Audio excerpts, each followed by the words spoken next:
अस्सलामुअलैकुम, welcome to my YouTube channel. I hope आप सब ठीक ठाक होंगे। मैं भी ठीक ठाक हूँ और आज मैं आपके साथ एक न्यू फैन फिक्शन जो कि मेरी ही सोची हुई है, लिखी हुई नहीं है, माय लव इज़ डॉन, वो शेयर करने वाली हूँ जो कि थोड़ी सी सस्पेंस, थोड़ी सी थ्रिलर, थोड़ी इमोशनल और थोड़ी-सी डार्क होने वाली है और इसमें कॉमेडी नाम की आपको शायद ही कोई चीज़ मिलेगी। तो इसीलिए आप इसमें कोई भी कॉमेडी की डिमांड मत करना जिसमें हमारा वी वुशियान जो है वो टॉप है और जो हमारा लैन वांगची है वो बॉटम होने वाला है। और इसमें टॉप और बॉटम वाला तो इतना ख़ास सीन नहीं होने वाला क्योंकि रोमांटिक तो कम ही होगी, लेकिन हाँ, बस आपको बताने के लिए मैंने कह दिया है। और इसके साथ ही मैं आपको बता दूँ कि आज ये वाली स्टोरी शेयर करूँगी तो कल मैं इंशाल्लाह I don't want a guest का सेकंड पार्ट शेयर करूँगी। तो आप लोग बताइएगा कि आपको ये स्टोरी कैसी लगी। और वैसे आपको पता है कि मैं थोड़ी कॉमेडी वाली, थोड़ी चिट चैट वाली स्टोरीज़ शेयर करती हूँ, लेकिन ये थोड़ी सीरियस स्टोरी, आई होप कि मैं इसको सही से काट लूँ। और ये तो आप लोग बताएँगे कि मैंने इसको कैसे किया है। तो चलिए माय लव इज़ डॉन के फर्स्ट पार्ट की तरफ चलते हैं, जहाँ पे सबसे पहले हमें दिखाया जाता है लैन वांगची, जो कि एक 24 साल का लड़का है जिसने हाल ही में पुलिस में कमीशन हासिल किया है। हाँ, वो कोई बहुत बड़ा ऑफ़िसर नहीं है बल्कि अभी तो बेचारा इंस्पेक्टर ही है। और ये तो उसके पापा यानी कि चिंगेजुन की ख्वाहिश थी कि वो अपने बेटे को पुलिस में ज़्यादा देखना चाहते थे। उसके पापा जो कि खुद भी एक रिटायर्ड आईजी थे, वो चाहते थे कि उनका बेटा भी उनकी तरह पुलिस ऑफिसर बने। लेकिन हमारा लैन वांगजी जो कि गोलियों की धार-धार और मार-धार से तो कुछ ज़्यादा ही डरता था। पता नहीं उसने ट्रेनिंग भी कैसे ही पास कर ली थी, लेकिन जैसे भी हो पास करके अब वो अपने घर आ चुका था और वो बहुत ज़्यादा ही हैप्पी था कि चलो जैसे भी हुआ उसने पुलिस में जॉब तो कर ही ली थी। और उसकी मामा जो थी वो तो बहुत ज़्यादा खुश हुई, और क्यों ना खुश होती, वो उनका इकलौता बेटा था और वो भी उसे बहुत ज़्यादा तरक्की करते हुए देखना चाहती थी। तो हमारा लैन वांगची अपने पापा और अपनी मामा लैन फॉरेन के साथ रहता था और अभी हाल ही में उसने पुलिस फोर्स ज्वाइन कर ली थी। और अभी वो अपने घर आया हुआ था और उसने यूनिफ़ॉर्म पहना हुआ था और उसकी मामा तो बार-बार उसको देख के कितना ही ज़्यादा स्माइल कर रही थी, कहीं मेरी नज़र ना लग जाए मेरे बेटे को। मामा प्लीज़ ऐसे क्यों बोल रही हो? कुछ भी नहीं होगा। तुम बहुत अच्छे लग रहे हो यूनिफ़ॉर्म में, सच में। ओह! थैंक्स मामा। लेकिन आपको पता है ये यूनिफ़ॉर्म मुझे कितनी ज़्यादा मेहनत के बाद मिली। आपको पता है कितनी टफ़ ट्रेनिंग होती है वहाँ पे। ट्रेनिंग तो होती है और वैसे भी बेटा, कोई भी चीज़ आसानी से थोड़ी मिलती है। उसके पापा ने बोला, जी हाँ, बिल्कुल। कितना शौक था मुझे एक्टिंग का और डांसिंग का, लेकिन आपने मुझे ज़बरदस्ती पुलिस में भेज दिया। और अब मैं क्या करूँगा जब वो बोलेंगे कि एनकाउंटर करने चलो, या फिर किसी के ऊपर टॉर्चर करना पड़ा, मैं तो खुद ही बेहोश हो जाऊँगा। तुम्हारा दिल इतना भी वीक नहीं है वांगजी, मैं जानता हूँ तुम कर लोगे। पापा आप तो जानते हैं, लेकिन वो एसएचओ नहीं जानेगा ना। मैं उससे बात कर लूँगा, मैं बोलूँगा मेरे बेटे को कोई ज़्यादा टफ़ काम करने की ज़रूरत नहीं है और अभी वो इतना ज़्यादा टफ़ काम नहीं कर सकता, तो तुम्हें कोई आसान सा ही टास्क देंगे और तुम परेशान ना हो। उन्होंने कहा क्योंकि जिस पुलिस स्टेशन में वांगजी की जॉब थी, उसका एसएचओ उसके पापा का बहुत पुराना कॉलेज फ्रेंड था और वो इसी बात का फ़ायदा उठा के वांगजी को थोड़ा-सा फ़ेवर करवाना ही चाहते थे।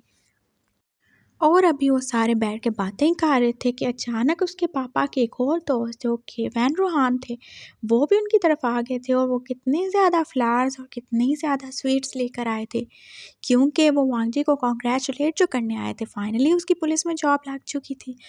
ओह! मेरे बेटे को बहुत ज़्यादा ही मुबारक हो, मैं तो कितना ही ज़्यादा खुश हूँ, फाइनली तुम पुलिस में चले गए। वो खुश होके उसको मुबारक दिए जा रहे थे, थैंक यू अंकल। उसने उनसे दुआएँ ली और अब वो साइड पे होके बैठ चुका था। और वैन अंकल भी एक रिटायर्ड आर्मी ऑफिसर थे जो कि मेजर रह चुके थे और ये दोनों ही बहुत ज़्यादा अच्छे दोस्त थे, यानी कि वांगजी के पापा और अंकल वैन। और अंकल वैन अब बैठ के बातें कर रहे थे और उसकी मामा उठ के चाय बनाने चली गई और वांगजी भी तो उनके साथ ही बैठा उनकी बातें सुन रहा था। कुछ बातों में उसे इंटरेस्ट था और कुछ में नहीं। और अंकल वैन बता रहे थे, चिंगेजुन तुम्हें पता है आजकल तो हमारी सिटी के हालात बहुत ज़्यादा ही ख़राब हो चुके हैं।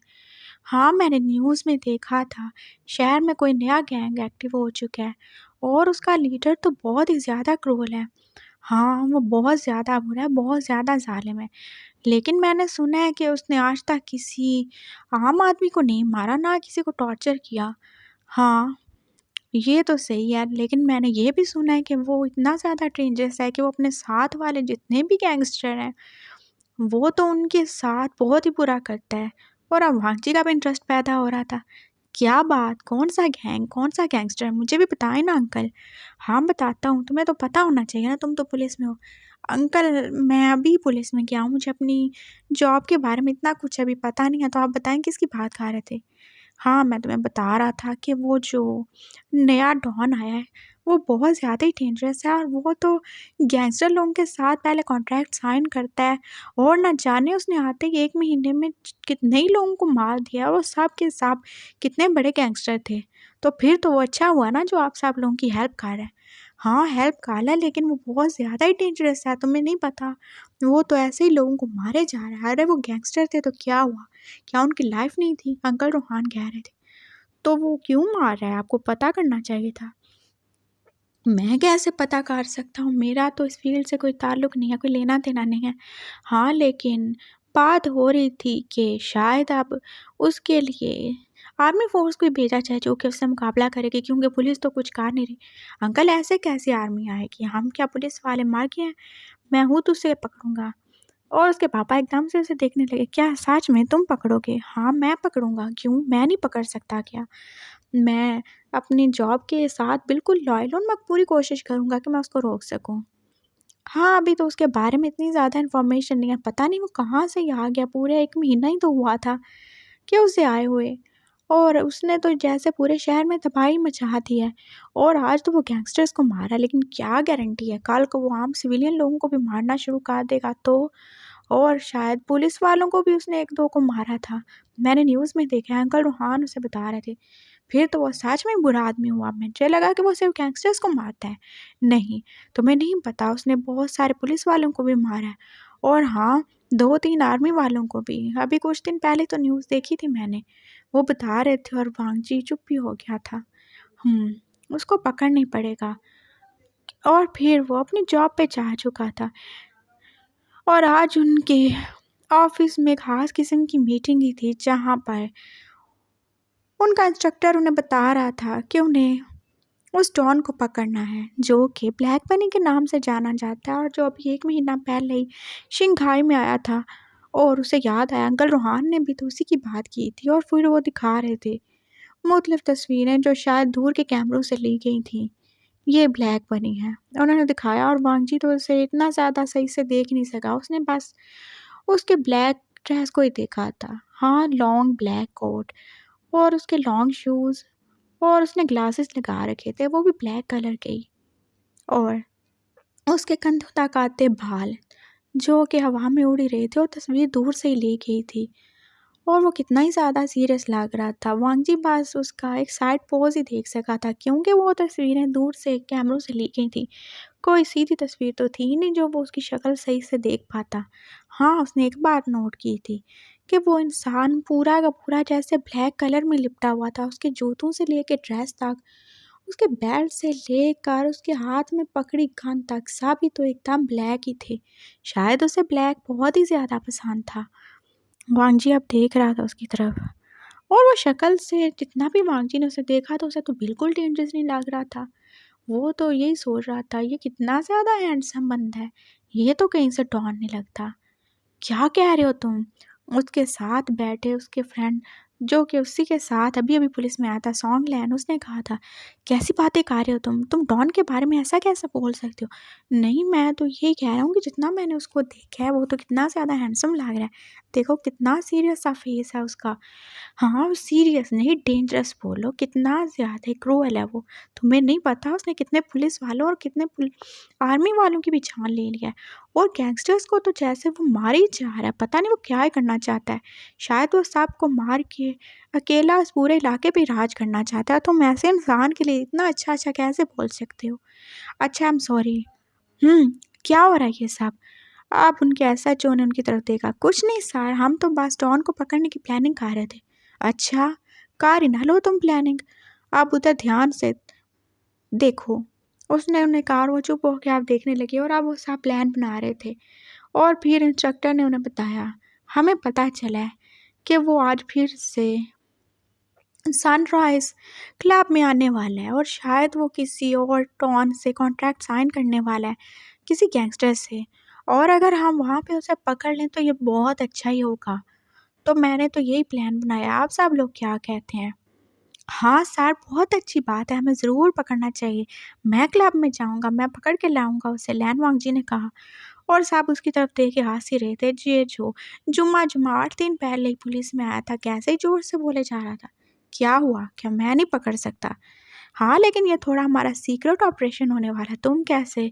और तुम्हारे पापा तो कह रहे थे कि तुम कुछ भी नहीं अभी कर सकते, तुम्हें तो गोलियों से और इन सारी चीज़ों से डर लगता है। हाँ, तो वो सही कह रहे थे, लेकिन जब हम प्यार से काम कर सकते हैं तो हमें गोलियाँ चलाने की क्या ज़रूरत है? क्या मतलब? आप वो सब उसकी तरफ हैरानी से देख रहे थे। आई मीन कि अगर वो क्लब में आ रहा है तो हम भी क्यों ना कुछ ऐसा करें जिसकी वजह से हम उसकी नज़रों में भी ना आए और हम उसको अरेस्ट भी कर सकें। कैसे करेंगे अरेस्ट? आप वो सब उसकी तरफ देख रहे थे। आई मीन हमें कुछ ऐसा करना चाहिए जिसकी वजह से हम अपना रूप बदल के वहाँ पे जाएँ और उसके इर्द-गिर्द किसी और ही शक्ल में जाएँगे तो हमें पता चल जाएगा ना कि वो क्या करना चाहता है और क्या नहीं। हम वहाँ पे बार डांसर बन के भी तो जा सकते हैं या फिर कोई क्लाइंट या कोई बारटेंडर। उसने कहा, क्या? तुम हमें बार डांसर बनाओगे? हम पुलिस वालों को और सब उससे आप देख के गुस्से ही खा रहे थे। अरे नहीं, नहीं, आप डांस क्यों करेंगे? मैं हूँ ना, मैं करूँगा। आप तो बस वहाँ पे सिविलियन कपड़ों में चले जाइएगा और जैसे ही वो अपना कॉन्ट्रैक्ट साइन कर ले और आ जाए, तो आप उसे एकदम से अरेस्ट कर लेना और हाँ, अपनी गन्स को आप लोग छुपा के रखना। तो अगर हम वैसे पुलिस वालों की यूनिफ़ॉर्म में जाएँगे तो क्या ही होगा? दूसरे लोगों के साथ वो भी अलर्ट हो जाएगा और वहाँ से भाग गया तो? वो उन्हें समझा रहा था और अब उन्हें समझ में आ गया, हाँ, ये सही कह रहा है। एसएचओ साहब ने भी कहा, सही कह रहा हूँ ना अंकल? अंकल किसको बोला तुमने? I mean sir. सही कह रहे हो। ऐसा ही करेंगे, हमें सीक्रेट ऑपरेशन ही करना पड़ेगा। और वैसे भी अगर हम पुलिस की यूनिफ़ॉर्म में गन्स लेके जाएँगे तो हो सकता है कोई आम आदमी, कोई मासूम आदमी हमसे हर्ट हो जाए और ऐसा हम नहीं कर सकते। हमें तो उसको पकड़ना है ना, उस ब्लैक बनी को। क्या? ब्लैक बनी? ये नाम है उसका? वॉव! कितना कूल नाम है। उसने फिर से बोला, तुम्हारी ज़ुबान में शायद कुछ ज़्यादा ही ख़ारिश होती है। इंस्पेक्टर वांग जी, सॉरी सर। वो चुप करके फिर से बैठ गया था और अब वो कर ही क्या सकता था अपने ऑफिसर के आगे। लेकिन उसने प्लान बना लिया था कि कल शाम को होने वाले सीक्रेट ऑपरेशन में वो तो ज़रूर पार्ट लेगा और वो स्टोन को पकड़ने में अपना रोल प्ले करेगा और अपने पापा का सर फहर से बुलंद कर देगा। फाइनली मीटिंग ओवर हो चुकी थी और अब वो अपने घर आ चुका था। उसने अपनी मामा से कहा, मामा मैं बहुत ज़्यादा ही थक गया हूँ, प्लीज़ मुझे मत उठाना और मैं सोने जा रहा हूँ, मुझे डिनर के लिए भी उठाने की ज़रूरत नहीं है। ओके बेटा, जैसे तुम सही समझो। वो अब आके अपने रूम में सो चुका था और सोते-सोते उसने प्लान भी कर लिया था कि कल उसे कैसे उस ब्लैक बनी से डील करना है। और हाँ, वो पूछता, चलो किसी ना किसी तरह तो अपनी डांसिंग स्किल को अपनी पुलिस की जॉब के लिए भी यूज़ कर ही सकता था। तो फाइनली वो डांस भी कर सकता था और जॉब भी साथ-साथ थी। बहुत अच्छा हो गया ये तो। और नेक्स्ट मॉर्निंग को जैसे ही वो अपनी जॉब पे जाने के लिए रेडी हो रहा था, उसने यूनिफ़ॉर्म पहना और ब्रेकफ़ास्ट करके जैसे वो बाहर निकला था, तो उसने क्या देखा था, एक ब्लैक कलर की कार जो कि उनके घर से थोड़ा ही दूर खड़ी थी। ब्लैक कलर, और उसे अचानक से ही ब्लैक बनने की याद आ गई। ब्लैक, एकदम सब कुछ ही ब्लैक था। गाड़ी के टायर से लेके शीशों तक सब कुछ ब्लैक था और कुछ भी तो नज़र नहीं आ रहा था। उसने कितनी ज़्यादा कोशिश की थी कि वो देखे कि कौन है अंदर, लेकिन अंदर से कुछ भी तो नज़र नहीं आ रहा था। फिर वो बाहर निकला और उसने देखा, फाइनली अब गाड़ी में से कोई निकला था और वो वही था। कितना ज़्यादा एरोगेंट लग रहा था और कितना ही ज़्यादा रूड था। और ठंडी-ठंडी हवा में तो जैसे उसके बाल हवा में ही उड़े जा रहे थे। वांगजी तो बस स्टैंड रह के उसे देखे ही जा रहा था। उसने गाड़ी से बाहर निकल के अपनी पॉकेट से कुछ निकाला था और वो सिगरेट था और वो उसे दबा के अपने मुंह में अब लाइटर से जला के अब स्मोकिंग ही कर रहा था। और वांगजी उसकी तरफ देख रहा था और अब वो सही तरह से देख सकता था। वो कितना ही ज़्यादा हैंडसम था। उसके घने घने बाल जो जैसे हवा में उड़ रहे थे और उसका ब्लैक ड्रेस जो उसे सबसे अलग नज़र आ रहा था, उसके लॉन्ग ब्लैक शूज़, उसके हाथों में पहनी हुई ब्लैक घड़ी, उसके गले में पहनी हुई ब्लैक चेन, सब कुछ ही तो उसे एकदम से सबसे डिफरेंट ही बना रहा था। वो जैसे यहाँ का हो के भी यहाँ का लग ही नहीं रहा था। वांगजी तो बस उसे देखे जा रहा था। क्या कोई इतना ज़्यादा हैंडसम भी हो सकता है, वो भी एक डॉन? और वांगजी अब उसकी तरफ देखे जा रहा था और कितने सुकून से आराम से खड़ा स्मोकिंग खा रहा था और वो इधर उधर देख ही नहीं रहा था, जैसे उसे परवाह ही नहीं है दुनिया की। और वांगजी का दिमाग एकदम से चला, ये यहाँ पे क्या कर रहा है मेरे घर के पास? क्या यहाँ पे भी ये किसी के साथ मीटिंग करने आया होगा, यहाँ पे किसी को मारने? मुझे इसे पकड़ना चाहिए। वो एकदम से अपने रूम में आया, उसने अपनी गन निकाली और जैसे भी बाहर गया उसने देखा कि वो कार तो वहाँ से जा ही रही थी। ओह नो, मैं लेट हो गया, मैंने कितना अच्छा मौका ज़ाया कर दिया। उसे बहुत ज़्यादा ही अफसोस हो रहा था। आखिर ये ब्लैक बनी उसके घर के पास क्या कह रहा था? काश मैं उसकी कार का नंबर ही नोट कर लेता। मैं कितना ज़्यादा बेवकूफ़ हूँ, कितना ही ज़्यादा। उसे बहुत ही ज़्यादा खुद पे गुस्सा आ रहा था। वो इतना ज़्यादा केयरलेस कैसे हो सकता है? सही कहते हैं पापा, उसे अगर पुलिस में जाना तो अपना दिल, दिमाग दोनों चीज़ें थोड़ी मजबूत करनी पड़ेंगी, वरना ऐसे कैसे चलेगा? मैं आइंदा से ख्याल रखूँगा। और अब वो दोबारा से अंदर आ चुका था और जल्दी से उसने अपनी बाइक की कीज़ ली और अब वो पुलिस स्टेशन जा चुका था और सारा दिन उसने बहुत ही टेंशन में और बहुत ज़्यादा ही फ्रस्ट्रेशन में गुजारा था, क्योंकि जो भी सुबह उसके साथ हो चुका था उसके बाद उसे खुद पे गुस्सा आ रहा था। वांजी, तुम ऐसा कैसे ही कर सकती हो, कैसे? वो सिर्फ एक कार में एक अकेला ही था। तुम उसे पकड़ सकते थे, कितनी आसानी से ही पकड़ सकते थे, लेकिन तुमने नहीं पकड़ा। और अब उसके पास उसका फ्रेंड आया। क्या बात है वांगजी, तुम इतने ज़्यादा परेशान क्यों लग रहे हो? सॉन्गलैन, देखो ना, मैं उसे पकड़ने वाला था। किससे? ब्लैक मनी को। क्या मजाक कर रहे हो? ब्लैक मनी को तुम कैसे पकड़ोगे? अरे वो सुबह हमारे घर के सामने ही तो खड़ा था, मैंने खुद उसे देखा था और वो तो बहुत ज़्यादा ही हैंडसम था, मैं तुम्हें क्या ही बताऊँ। और सॉन्गलैन ने उसके सर पे एकदम से थप्पड़ मारा। कैसी बातें कर रहे हो तुम? एक पुलिस वाले होकर तुम एक डॉन की ब्यूटी को एडमायर कर रहे हो? शर्म करो कुछ, अपने प्रोफेशन का थोड़ा सा तो इज्जत और लिहाज रखो ना। हाँ तो अब जो प्यारा है उसको प्यारा तो बोलना ही चाहिए। और वैसे मैं सच कह रहा हूँ, बहुत ज़्यादा ही हैंडसम था और उसको देख के तो लगता ही नहीं है कि वो किसी का खून भी काट सकता है या किसी को मार भी सकता है। हाँ, अक्सर ऐसे लोग ऐसे ही होते हैं। वो अपने आप के ऊपर एक किस्म का मास्क ही चढ़ा रखते हैं, जिससे उनकी सच्चाई और उनकी असलियत छुपी रहती है। और तुम, बेहतर होगा कि अपनी जॉब पे ध्यान दो, ना कि उसकी ब्यूटी के ऊपर। यही तुम्हारे लिए बेहतर है, समझे तुम? सही कह रहे हो तुम। वैसे भी मैं कौन सा उसके प्यार में पड़ गया था, मैं तो वैसे ही कह रहा था कि वो बहुत ज़्यादा ही हैंडसम और बहुत ज़्यादा ही सीरियस था। आप चुप हो जाओ, इससे पहले कि कोई सुन ले और तुम्हारी शामत आ जाए।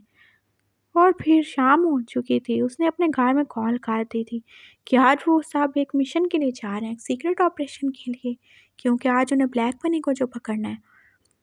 और उसके पापा ने कहा ठीक है, अपना ख्याल रखना और अपनी कान को अपने पास रखना। और हाँ, जैकेट तुमने पहनी है ना? कौन सी जैकेट पापा? अपनी बुलेट प्रूफ जैकेट, वो नहीं पहनोगे क्या? मैं नहीं चाहता तुम्हें कुछ हो जाए, तुम मेरे इकलौते बेटे हो। अपना ख्याल रखना, गुड लक। और मैं चाहता हूँ तुम हमेशा हर मिशन में कामयाब हो। थैंक यू पापा, उसने कहा था। और वैसे भी उनके पुलिस स्टेशन में साहब के पास ही तो वो जैकेट थी और उसने भी वो पहन ली थी अपने यूनिफॉर्म के नीचे। और वहाँ जा गई तो उसने अपना ड्रेस चेंज किया था और अब वो सनराइज़ बार में आ चुके थे और यहाँ पे अभी हल्की हल्की शाम थी, ज़्यादा नहीं थे, इतने ज़्यादा वहाँ पे।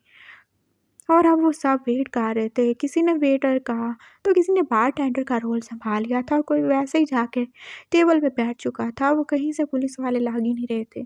कितना ही टाइम गुजर चुका था, लेकिन ना तो डॉन आया था और ना ही वो दूसरा गैंगस्टर जिसके साथ उसने डील करनी थी।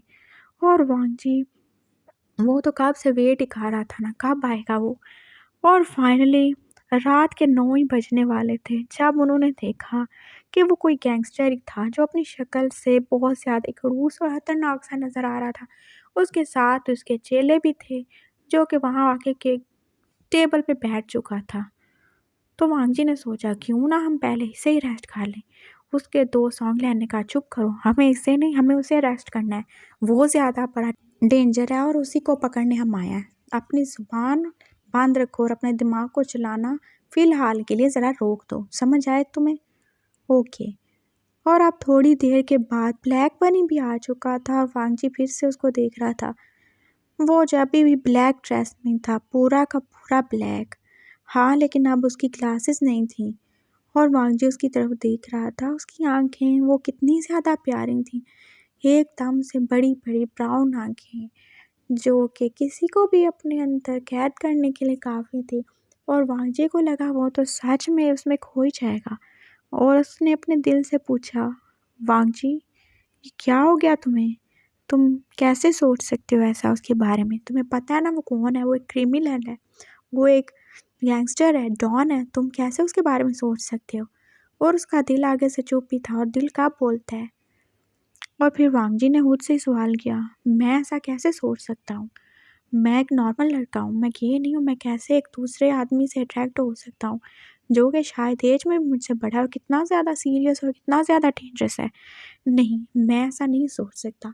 उसने एकदम से अपने दिल को डाँटा और अब वो अपने पोल की तरफ जा रहा था, जहाँ जाके उसे डांस करना था। और इसके साथ ही माय लव इज़ डॉन का फर्स्ट पार्ट कंप्लीट होता है। आई होप आप लोगों को ये स्टोरी अच्छी लगी और जैसे मैंने बोला था इसमें कॉमेडी शायद ही थोड़ी सी होगी लेकिन नहीं है, और ये थोड़ी सैड, थोड़ी थ्रिलर, थोड़ी इमोशनल और सस्पेंस वाली स्टोरी होने वाली है। आई होप आप लोगों को अच्छी लगे। तो अपने लाइक और कमेंट करके मुझे ज़रूर बताना है कि क्या आपको ये स्टोरी अच्छी लगी या नहीं। और अपना ख्याल रखिएगा, मुझे दुआ में याद रखिएगा। सो मिलते हैं नेक्स्ट पार्ट में। अल्लाह हाफिज़।